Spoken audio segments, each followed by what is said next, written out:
So male sexual డిస్ఫంక్షన్స్లో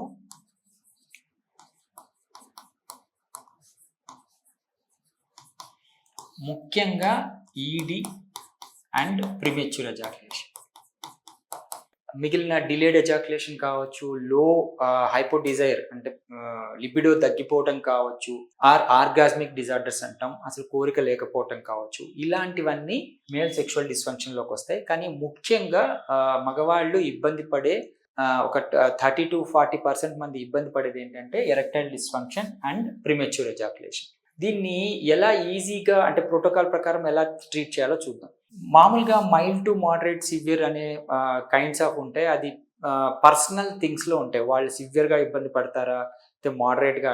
ఎప్పుడైతే మన కోరికలకు తగ్గట్టు అంగం స్తంభించదో దాన్ని ఎరెక్టైల్ డిస్ఫంక్షన్ అంటాం.